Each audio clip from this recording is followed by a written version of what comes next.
Hola amigos, es un privilegio estar con ustedes. Vamos a estudiar un tema de la palabra de Dios que he titulado La tumba vacía. En la Biblia dan unas especificaciones extraordinarias de lo que aconteció al respecto de la muerte y la resurrección de Jesucristo. Por eso, en esta oportunidad quiero invitarte a realizar un recorrido por algunos libros de la Biblia en donde nos narran cómo ocurrieron esos hechos. Quiero además decirte que desde la antigüedad los profetas dijeron todo lo que iba a acontecer con respecto a la muerte y resurrección de Jesucristo. El mismo Jesucristo, cuando estuvo en la tierra, también habló a ese respecto. Vamos a abrir nuestras Biblias en el libro de San Marcos, el capítulo 8, el versículo 31.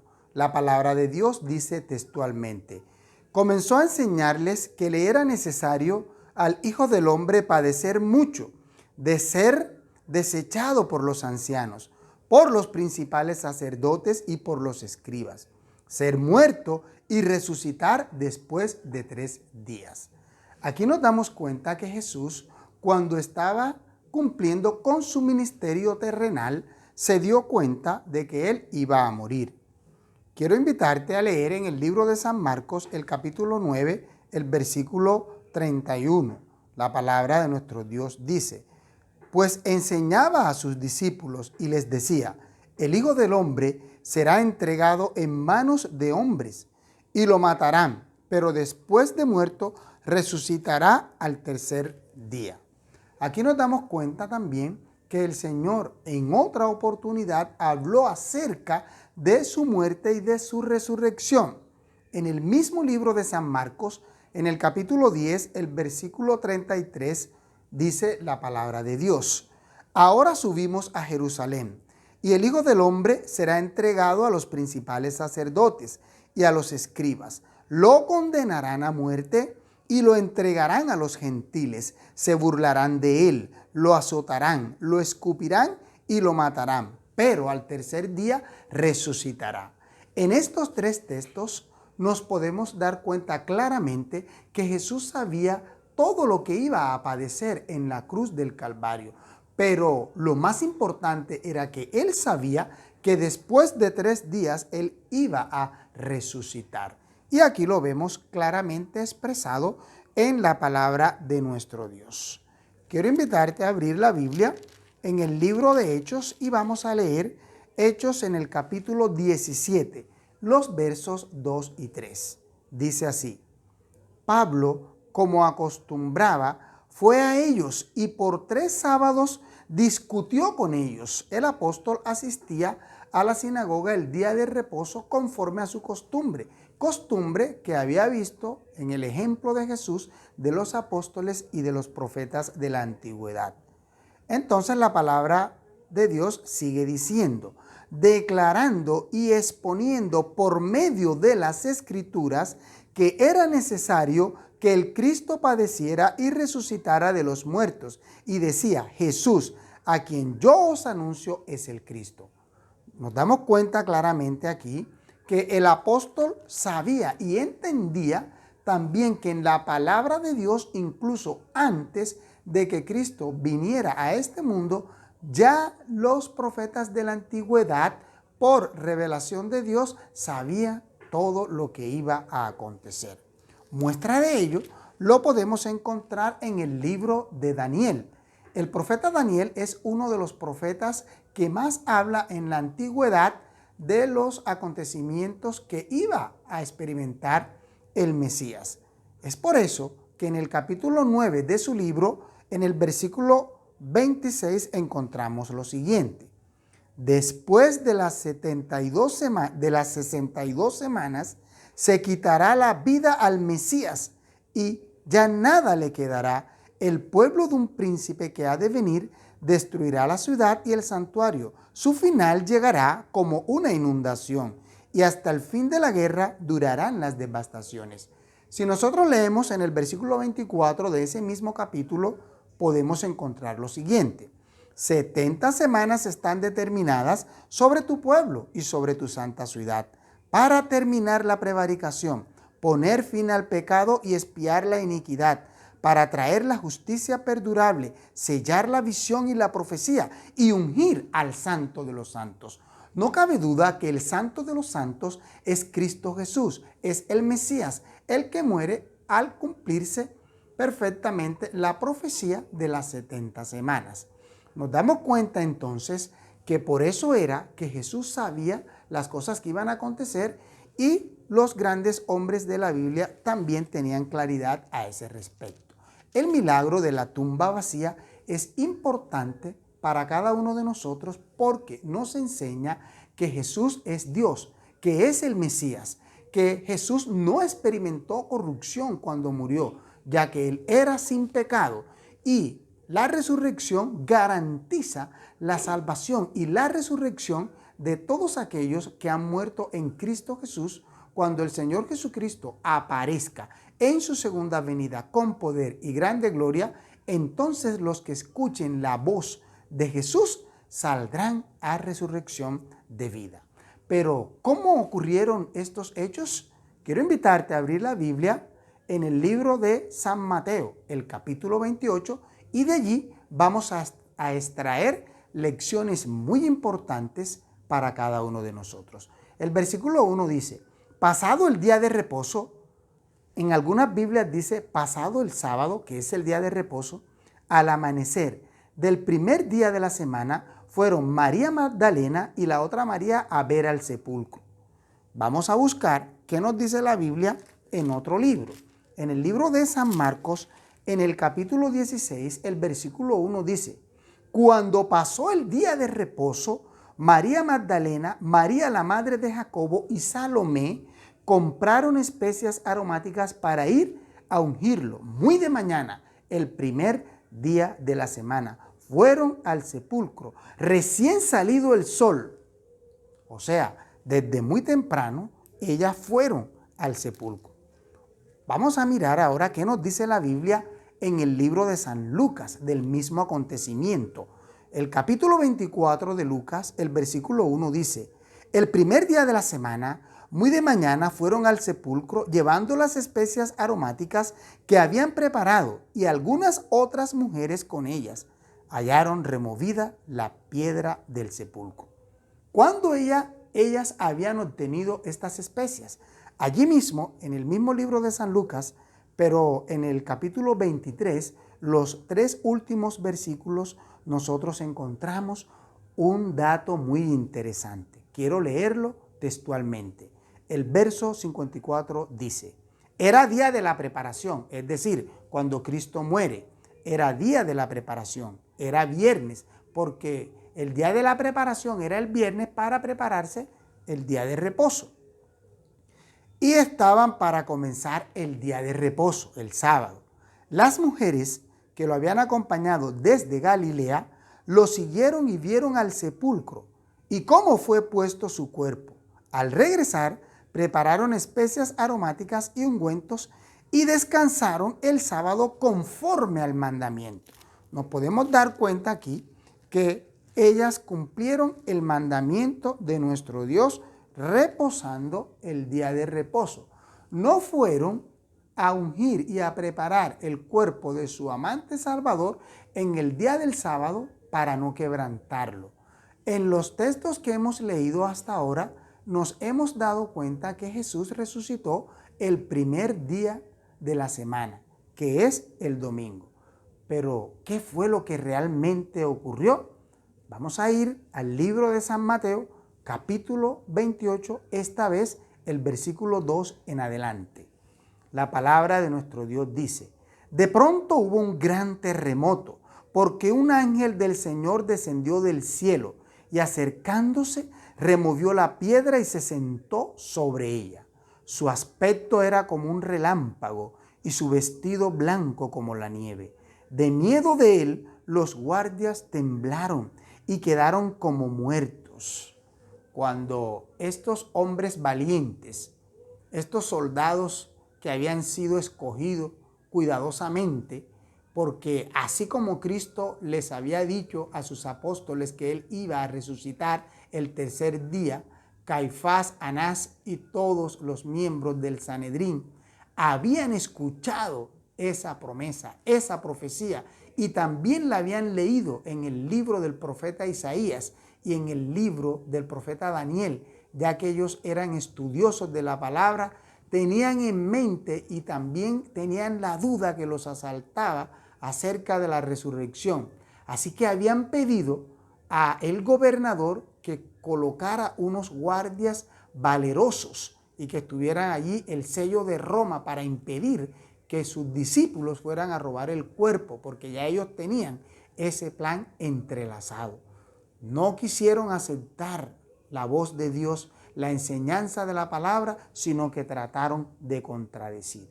Así que estos hombres valientes, cuando vieron a ese ángel cuyo aspecto era como un relámpago, sintieron gran temor y quedaron como muertos.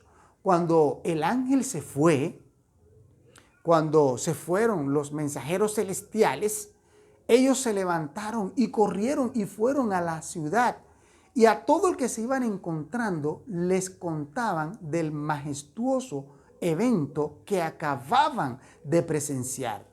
Estos hombres que habían participado en la crucifixión de Cristo, estos hombres que habían colocado la corona de espina, que habían participado en los azotes que le dieron, en los golpes, en las burlas, cuando lo escupieron, estos hombres vieron ya no el rostro quebrantado y magullado de Jesús, sino que le vieron glorificado con la gloria del Padre. Quedaron consternados y no podían decir otra cosa nada más que la verdad. Ellos no tuvieron tiempo de inventar ningún plan, pero otros sí tuvieron tiempo de inventar. Porque cuando estos hombres fueron dando ese mensaje, llegó a oídos de Caifás y los mandaron a buscar para que se presentaran delante de ellos. Ellos tenían mucho miedo. Ahora ocurre otro evento, el versículo 5 nos lo muestra. El versículo 5 dice, pero el ángel dijo a las mujeres, las que estaban allí, aunque la primera mujer en ir al sepulcro y tener un encuentro con Cristo fue María Magdalena, estas también se encontraron. Dice, pero el ángel dijo a las mujeres, no temáis vosotras, porque yo sé que buscáis a Jesús, el que fue crucificado. No está aquí, pues ha resucitado, como dijo. Venid, ved el lugar donde fue puesto el Señor, e id pronto y decid a sus discípulos que ha resucitado de los muertos y va delante de vosotros a Galilea. Allí lo veréis, ya os lo he dicho.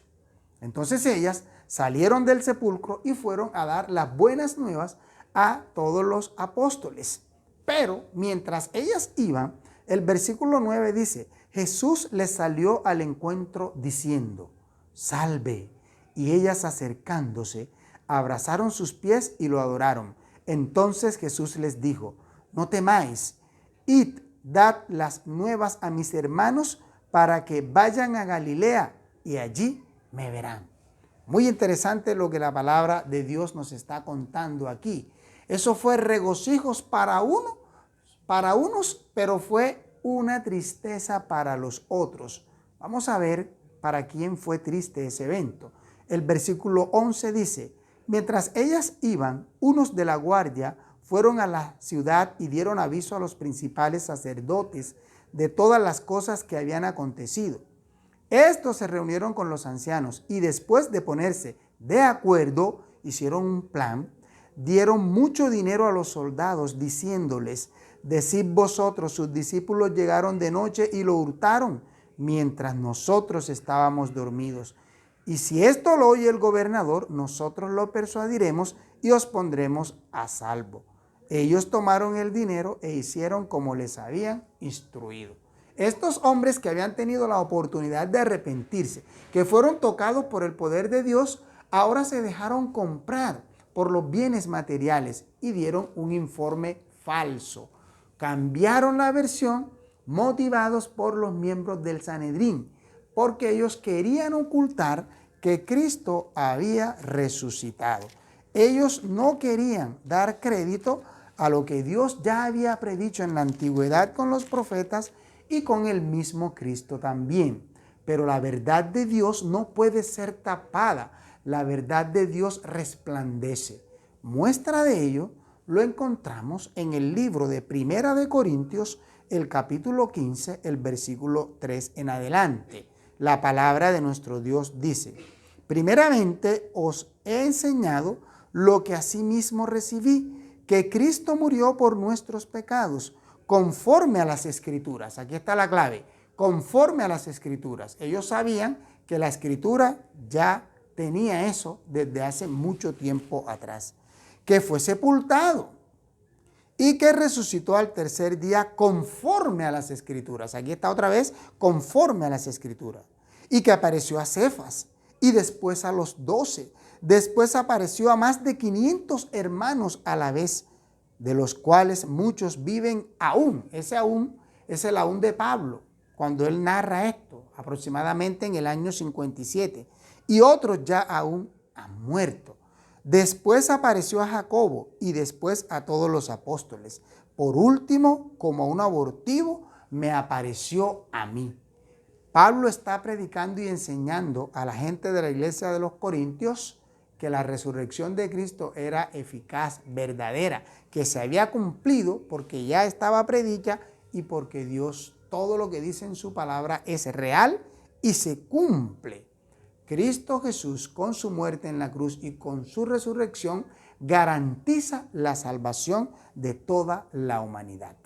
Quiero invitarte a leer el versículo 21 de ese mismo capítulo 15. La palabra de Dios dice: por cuanto la muerte entró por un hombre, también por un hombre la resurrección de los muertos. Así como en Adán todos mueren, también en Cristo todos serán vivificados. Todos los que han muerto en Cristo Jesús, un día no muy lejano, escucharán la voz del Señor y saldrán a resurrección de vida. El verso 23 dice: pero cada uno en su debido orden. Cristo, las primicias, luego los que son de Cristo en su venida. Luego el fin, cuando entregue el reino al Dios y Padre, cuando haya suprimido todo dominio, toda autoridad y todo poder. Y ya no habrá más muerte, porque el versículo 26 dice: y el postrer enemigo que será destruido es la muerte, porque todas las cosas las sujeta a Cristo a sus pies. Extraordinario. La resurrección de Jesucristo garantiza la resurrección de todos. El Señor Jesucristo vino a esta tierra, vivió y nos dio ejemplo de cómo vivir para que nosotros andemos conforme a la voluntad de nuestro Dios. La resurrección de Jesús es una realidad. Muchos personajes famosos e influyentes de la antigüedad han muerto y se encuentran en sus tumbas. Pero la tumba de Jesús está vacía, porque la majestad del cielo tiene el poder de dar vida. Por eso Jesús garantiza la vida eterna de cada uno de nosotros. En el capítulo 6 del libro de Juan, el versículo 54, la palabra de nuestro Dios dice: el que come mi carne y bebe mi sangre tiene vida eterna, y yo le resucitaré en el día final. El día final es cuando se manifieste el gran día de Dios y venga el Rey de Reyes y Señor de Señores, ya no con pocos ángeles, sino con todos los ángeles excelsos en gloria. El Señor Jesús tocará una trompeta y ese sonido repercutirá en todos los cementerios del mundo. Y todo aquel que escuche el sonido de la trompeta resucitará revestido de gloriosa inmortalidad. Hoy quizás nosotros no veamos resurrecciones literales, pero un día vendrán. Pero hoy podemos ver resurrecciones espirituales. Hay personas que están presas en vicios, delitos y pecados. Y cuando nos acercamos al dador de la vida, que contemplamos a Jesús, Él puede transformarnos y la vida antigua cambia. El que era un alcohólico ya no lo es. El que era un criminal ya no lo es. La vida antigua cambia cuando estamos con Cristo Jesús. Y Él te puede resucitar a una nueva vida ahora y también te va a resucitar y nos va a resucitar, nos va a transformar a todos cuando Él venga con poder y gloria en las nubes de los cielos. El libro de Tesalonicenses nos muestra que al final del tiempo van a haber dos grupos. Un grupo que irá a la salvación y un grupo que irá a la perdición. En ocasión de la venida del Señor Jesucristo, van a existir personas buenas que no conocerán la muerte. Serán transformadas en un momento, en un abrir y en un cerrar de ojos, e iremos al encuentro con el Señor. Pero todos aquellos amigos y familiares nuestros que han muerto, que descansan hoy en sus tumbas, no están en ningún otro lugar sino en las tumbas. El Señor Jesucristo los llamará a la vida, porque Él dice: yo soy la resurrección y la vida. El que cree en mí, aunque esté muerto, vivirá. La resurrección de Jesús garantiza la resurrección de todos los cristianos que descansen en el sepulcro. La muerte, la vida y la resurrección de Jesucristo son la garantía para que nosotros experimentemos la salvación. Jesucristo es el único camino para llegar al Padre. Él dice en su palabra: yo soy el camino, la verdad y la vida. Entonces, ¿nosotros qué debemos hacer? Acercarnos a Jesús, nuestro tierno y amante Salvador, para que nos dé la salvación. Yo quiero recibir esa salvación. ¿La quieres recibir tú también? Te invito a inclinar el rostro para pedirle a nuestro Dios que nos ayude a andar en sus caminos. Oremos. Bendito Creador, que vives y reinas en el alto cielo, para ti sea la gloria, la honra, el poder y la alabanza. Te damos muchas gracias por tu inmenso amor y por tu gran bondad. Imploramos que nos instruyas, que nos ilumines, que nos acompañes y que nos permitas escudriñar cada día tu santa palabra. En el nombre de Jesús, amén. Que la bendición de Dios Todopoderoso sea con cada uno de nosotros. Amén.